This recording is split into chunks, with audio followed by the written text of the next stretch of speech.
भारत एक ऐसा देश है जहां पर प्रतिभा की कभी कोई कमी नहीं रही।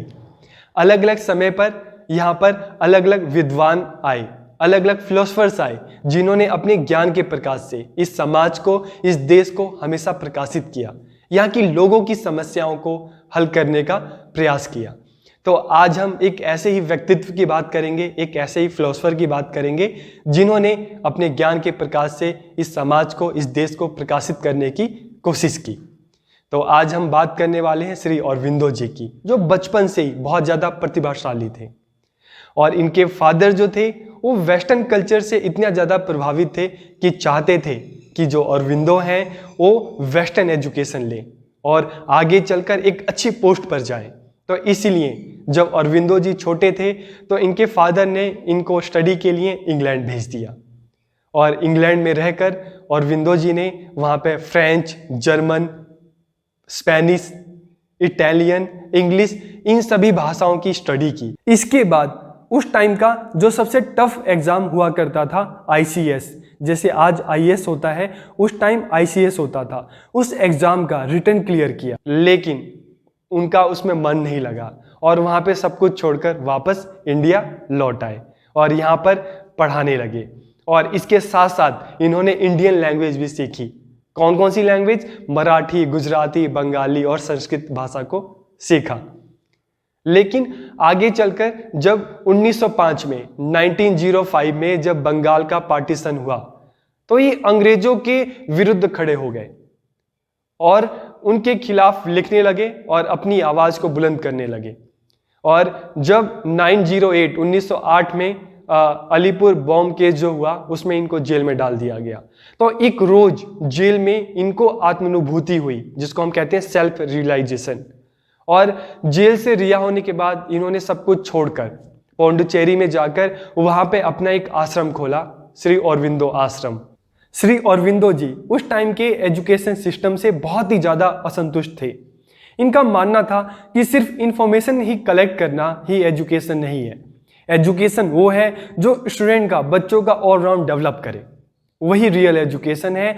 और इन्होंने एक नई जो चीज़ बोली, एक नई जो बात बोली, एजुकेशन में योग होना चाहिए, योग को शामिल किया जाए, क्योंकि योग एक ऐसी चीज़ है जिसके माध्यम से स्टूडेंट को फिजिकली और मेंटली दोनों तरीके से फिट रखा जा सकता है। तो एजुकेशन में योग होना चाहिए। इसके अलावा एजुकेशन में ईस्ट और वेस्ट जो कल्चर है दोनों का समावेशन होना चाहिए, ताकि इस दुनिया की जो भी अच्छी चीज़ें हैं, जो अच्छी बातें हैं, वो बच्चों को बताई जा सके, सिखाई जा सके, ताकि स्टूडेंट की जो पर्सनैलिटी है उसको डेवलप किया जा सके। तो एजुकेशन में योग होना चाहिए और ईस्ट और वेस्ट जो एजुकेशन है सभी का समावेशन एजुकेशन में होना चाहिए। आज के इस वीडियो लेक्चर में हम श्री अरविंदो जी के जीवन की बात करेंगे, उनकी फिलॉसफी की बात करेंगे और एजुकेशन में उनका क्या कंट्रीब्यूशन रहा है और उन्होंने एजुकेशन को क्या दिया है, हम उसकी बात करेंगे। तो वीडियो को आखिरी तक देखिए और कहीं कोई समस्या होती है, कहीं कोई प्रॉब्लम है, कहीं कोई डाउट है तो जरूर कमेंट कीजिएगा और वीडियो अच्छी लगे तो अपना फीडबैक भी जरूर दीजिएगा। तो हम वीडियो को स्टार्ट करते हैं। सबसे पहले हम बात करते हैं श्री अरविंदो जी की लाइफ की। तो अरविंदो जी का जो जन्म था 15 अगस्त 1872 कोलकाता में हुआ था। और उनके जो फादर थे वेस्टर्न कल्चर से इतने ज्यादा प्रभावित थे कि वो चाहते थे कि जो अरविंद है वो वेस्टर्न एजुकेशन ले और एक अच्छी पोस्ट पे जाएं। तो इसलिए उन्होंने उनका जो एडमिशन है अंग्रेजी कॉन्वेंट स्कूल में कराया और आगे की जो एजुकेशन है उसके लिए उनको इंग्लैंड भेज दिया। और इंग्लैंड में जाकर उन्होंने वहाँ पे हिस्ट्री पढ़ी, इसके साथ साथ फ्रेंच, इटालियन, स्पेनिश, जर्मन और ग्रीक, इन सभी लैंग्वेजेस की उन्होंने स्टडी की। इसके बाद 1819 में, जैसे आज के टाइम में आईएएस होता है, तो उस टाइम उन्होंने आईसीएस की जो एग्जाम था उसका रिटन क्लियर किया। लेकिन उन्होंने जो उसका फिजिकल था, जो घुड़सवारी थी, उसमें उन्होंने भाग नहीं लिया और उस एग्जाम से बाहर हो गए। और 1893 में इंग्लिश जो लैंग्वेज लिटरेचर है उसकी पूरी स्टडी करके वापस इंडिया आ गए। उसके बाद after coming back from England he was appointed as a teacher in Baroda college, कि बड़ौदा कॉलेज में एक अध्यापक के रूप में नियुक्त हुए। और वहां पर टीचिंग के साथ साथ इन्होंने और भी काफी सारी लैंग्वेजेस सीखी। उन्होंने मराठी, गुजराती, बंगाली और संस्कृत साहित्य का अध्ययन किया। इसके बाद जब 1905 में बंगाल का पार्टीशन हुआ, विभाजन हुआ, तो इसके विरोध में उन्होंने अपनी नौकरी को छोड़ दिया और ब्रिटिश सरकार के विरोध में बराबर अपने आर्टिकल्स लिखते रहे। और उसके बाद 1908 में अलीपुर बॉम्ब जो केस हुआ, उसके आरोप में उनको जेल में भेज दिया और जेल में एक रोज उनको सेल्फ रियलाइजेशन हुआ, या हम उसको कह सकते हैं आत्मानुभूति हुई। और उसके बाद जेल से रिहा होकर 1910 में उन्होंने सब कुछ छोड़कर वो पौंडुचेरी चले गए। To put his ideas into practice, he established a spiritual center in Pondicherry। कि पौंडुचेरी में जो उनके अपने विचार थे उसको रखने के लिए, उसको बताने के लिए एक आध्यात्मिक केंद्र की उन्होंने स्थापना की, और जो आगे चलकर किस नाम से फेमस हुआ, श्री अरविंदो आश्रम के नाम से फेमस हुआ।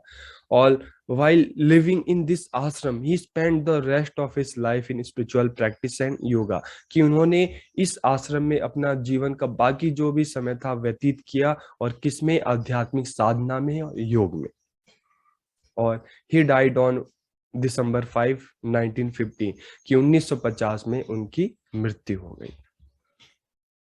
अगर हम इनके एजुकेशनल फिलोसफी की बात करें, he was a great yogi and philosopher, कि वो एक महान योगी और दार्शनिक थे।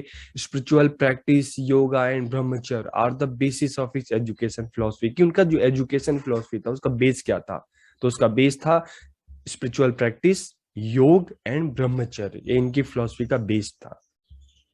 He believed that full development of human could be done by these three elements।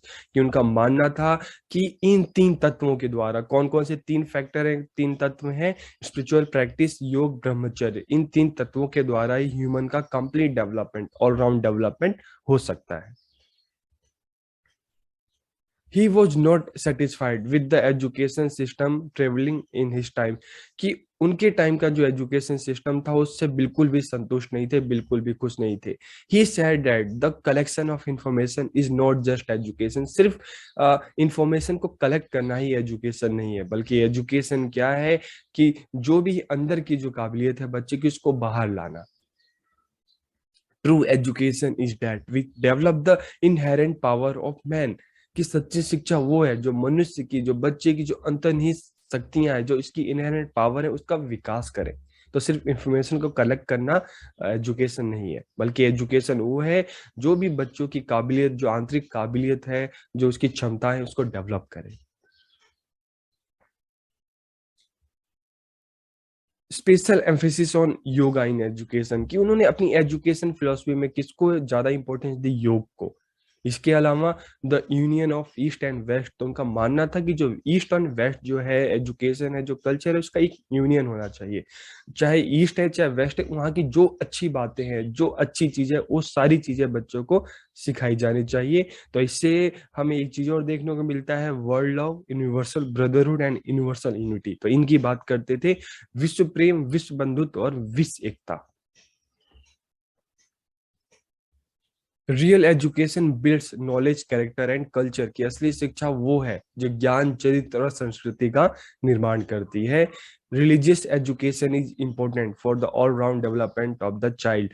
कि बालकों के संपूर्ण विकास के लिए धार्मिक शिक्षा महत्वपूर्ण है, जरूरी है। तो धार्मिक शिक्षा का मतलब ये नहीं था इनका कि जो अलग अलग धर्म के बारे में जो बताया जाए, सिखाया जाए। धार्मिक शिक्षा का इनका मतलब ये था कि जो सभी धर्मों की जो अच्छी चीज है वो बच्चों को बताई जाए। जिससे आपने लाइन सुनी होगी, मजहब नहीं सिखाता आपस में बैर रखना।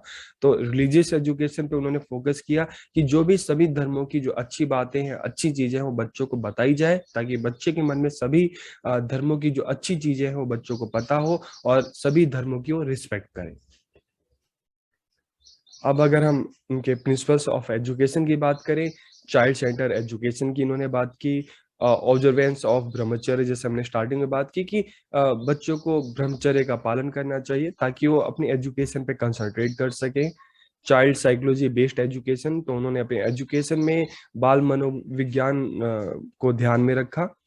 ठीक है। Development of the child's inherent power, कि बालक की अंतर्निहित शक्तियों का विकास की बात करते हैं ये। एजुकेशन इन मदर टंग, की बच्चों को उनकी मदर टंग में, मातृभाषा में शिक्षा दी जाए। Make a child complete human, बालक को पूर्ण मानव बनाना, मतलब उसका ऑलराउंड डेवलपमेंट करना। एजुकेशन फॉर प्रैक्टिकल लाइफ, की एजुकेशन ऐसी होनी चाहिए जो बच्चे के प्रैक्टिकल लाइफ में काम आए, उसके व्यवहारिक जीवन में उसका साथ दे। इंटरेस्टिंग टॉपिक्स इन एजुकेशन, की एजुकेशन में जो टॉपिक होने चाहिए इंटरेस्टिंग होने चाहिए, बोरिंग नहीं होने चाहिए। तो करिकुलम को इस तरह से बनाया जाए कि वो बच्चा उसको पढ़े तो उसको एक हैप्पीनेस हो, एक खुशी हो। ठीक है, तो टॉपिक इंटरेस्टिंग होने चाहिए ताकि बच्चा उसमें मन लगाकर उसको पढ़े और उसका इंटरेस्ट उसमें हो।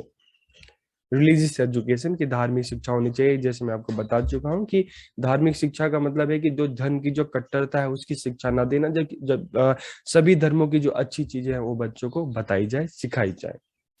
Teacher as a guide and friend, की जो टीचर होना चाहिए गाइड की तरह होना चाहिए, एक फ्रेंड की तरह होना चाहिए, और एक पथ प्रदर्शक की तरह होना चाहिए। एम्स ऑफ एजुकेशन की बात करें, फिजिकल डेवलपमेंट एंड प्योरिटी, शारीरिक विकास और शुद्धता, शरीर की शुद्धता और शारीरिक विकास। ठीक है, ट्रेनिंग ऑफ द सेंसेस, ज्ञानेंद्रियों का प्रशिक्षण किया जाना चाहिए, क्योंकि senses are the gateway of knowledge, की ज्ञानेंद्रियां ही ज्ञान का द्वार है, इसलिए इसका प्रैक्टिस किया जाना चाहिए और इसके थ्रू बच्चों को सिखाया जाना चाहिए, नॉलेज दी जानी चाहिए। डेवलपमेंट ऑफ मेंटल पावर, की मानसिक शक्तियों का विकास करना चाहिए। मोरल डेवलपमेंट, नैतिकता का विकास। स्पिरिचुअल डेवलपमेंट, आध्यात्मिक विकास। करिकुलम की बात करें अगर हम, तो curriculum should be adapted to the needs and interest of the child, की करिकुलम जो भी बनाया जाए, वो जो भी तैयार किया जाए स्टूडेंट के नीड के और इसके इंटरेस्ट के अकॉर्डिंग किया जाए। B helpful in making the practical life of the children successfully, की करिकुलम ऐसा हो जो बच्चों का जो व्यवहारिक जीवन है उसको सफल बनाने में उनकी मदद करे। मतलब आप जो भी चीजें सीख रहे हो और वो आप उस चीज सीखी चीज को अपनी जो सोशल लाइफ में जाकर उसका यूज कर सकते हैं। तो करिकुलम एजुकेशन ऐसी होनी चाहिए। Be helpful in the spiritual development of the children, कि बालकों के आध्यात्मिक विकास में सहायक हो। Helpful in the physical development of the children, की बालकों के भौतिक विकास में भी सहायक हो। To generate interest in children in world science, की विश्व विज्ञान में बालकों की रुचि उत्पन्न करें। जैसे अभी इंटरनेशनल ब्रदरहुड की बात की, ठीक है, तो इसका मतलब है कि करिकुलम ऐसा हो जो सिर्फ ईस्ट तक, एक कंट्री तक सीमित ना रहे, बल्कि उसमें दुनिया की जो भी अच्छी चीजें हैं, जो भी इन्वेंशन है, आविष्कार है, सभी की बात की जाए। तो to generate interesting children in world science, की बच्चों की विश्व विज्ञान में रुचि उत्पन्न करे। ठीक है, the curriculum should be interesting, की पाठ्यक्रम रोचक होना चाहिए, उबाऊ या बोरिंग नहीं होना चाहिए। अब इन्होंने करिकुलम को अलग अलग, जो भी इन्होंने सब्जेक्ट बताए उसको अलग अलग लेवल पे उन्होंने क्या क्या सब्जेक्ट बताए, देखिए।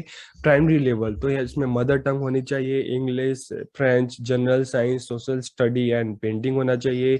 सेकेंडरी लेवल पे mother tongue, English, French, mathematics, social study, physics, chemistry, biology, botany, health science, geology and painting, ये सारे सब्जेक्ट सेकेंडरी लेवल पे होने चाहिए। ठीक है, अब बात करते हैं यूनिवर्सिटी लेवल पे, तो international relation, world integration, history of civilization, development of life, Indian and western philosophy, psychology, sociology, history, English literature, French literature, physics and chemistry, तो ये सारी चीजें होनी चाहिए। तो क्योंकि इन्होंने बात की union of east and west, तो इसलिए इन्होंने इस तरह के सब्जेक्ट टॉपिक बताए। फिर वोकेशनल एजुकेशन की इन्होंने बात की, तो वोकेशनल एजुकेशन में क्या होना चाहिए, acting, dance, Indian and European music, would work, painting, photography, saving, craft, painting, ये सारी चीजें वोकेशनल एजुकेशन में बच्चों को बताई जाए, सिखाई जाए। टीचिंग मेथड, शिक्षण विधियां, तो अरविंद जी ने कौन कौन सी शिक्षण विधियां बताई हैं। Education based on child's interest, की जो भी एजुकेशन होनी चाहिए वो बच्चों के इंटरेस्ट पर आधारित होनी चाहिए। एक टीचर जब भी क्लास में जाकर बच्चों को पढ़ाए तो उनके इंटरेस्ट को जरूर में ध्यान रखना चाहिए। ठीक है, और जब भी बच्चों को पढ़ाए तो लव एंड सिंपैथी, प्रेम और सहानुभूति के साथ पढ़ाए। Emphasis on the freedom of children, की पढ़ाते टाइम बच्चों के फ्रीडम को ध्यान में रखकर उनको सीखने की, करने की पूरी फ्रीडम दी जाए। Self efforts and self experience की बच्चों को इस तरह की अपॉर्चुनिटी दी जाए ताकि वो खुद से करें और खुद के एक्सपीरियंस से, खुद के अनुभव से चीजों को सीखें। इंस्पेक्शन मेथड की बात उन्होंने की। मेथड बाय एक्शन, क्रिया द्वारा विधि, की जो भी बच्चों को सिखाए एक्टिविटी के थ्रू सिखाया जाए। ओरल मेथड, तो ओरल मेथड क्या है कि चाहे इसमें एक्सप्लेनेशन, लेक्चर, उपदेश, ये सारे मेथड इसी का पार्ट है।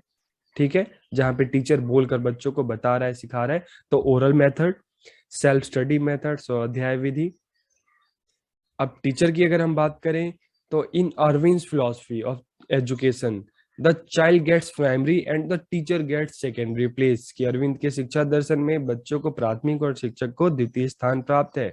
Teacher as a director, guide and assistant, तो टीचर का क्या रोल है? एक डायरेक्टर का रोल है, एक गाइड का रोल है और एक असिस्टेंट का रोल है।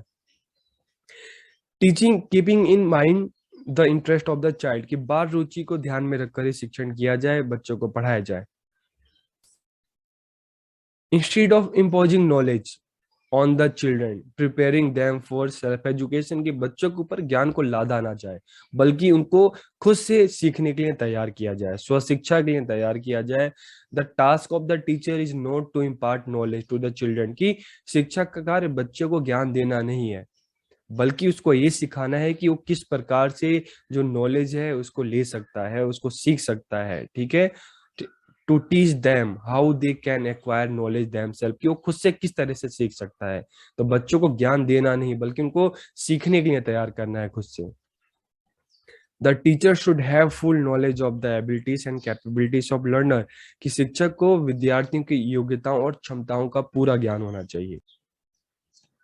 अब अगर हम स्टूडेंट की बात करें, he was a supporter of child center education, Arvind बाल केंद्रित शिक्षा के समर्थक थे और उनका मानना था कि सभी बच्चों में इंडिविजुअल एबिलिटीज होती है, व्यक्तिगत क्षमताएं होती हैं और ट्रू एजुकेशन वो है जो उन क्षमताओं को बाहर निकाले, बाहर लेकर आए, उनको विकसित करे।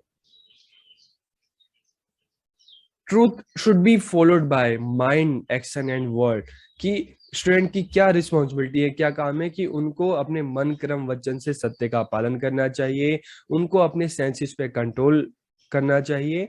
और the education that is force upon the child is useless to the child, कि वह शिक्षा जो बालकों, वो शिक्षा बालकों के लिए व्यर्थ है, बेकार है, जो उस पर जबरदस्ती थोपी जाती है। तो इसलिए बच्चों के ऊपर जो है थोपना, चीजों को थोपना नहीं चाहिए बल्कि उनको इस तरह से अपॉर्चुनिटी देनी चाहिए ताकि वो खुद से चीजों को सीखने के लिए उनमें मतलब क्यूरियोसिटी डेवलप करनी चाहिए बच्चों में। स्कूल की अगर हम बात करें, there should not be any kind of restriction in the school, की स्कूल में किसी तरह का कोई रिस्ट्रिक्शन नहीं होना चाहिए, कोई बंधन नहीं होना चाहिए। और स्कूल में जितने भी लोग हैं, चाहे टीचर हैं चाहे स्टूडेंट हैं, सभी लोगों को अपने मन, वचन और क्रम से पवित्र होना चाहिए। Everyone should be pure in thought, word and deed. School should be helpful in the attainment of all religion, culture and knowledge, कि विद्यालय सभी धर्म, संस्कृति और ज्ञान की प्राप्ति में सहायक हो, कि स्कूल ऐसा हो जहां पे बच्चा सभी की रिस्पेक्ट करना सीखे, सभी का सम्मान करना सीखे।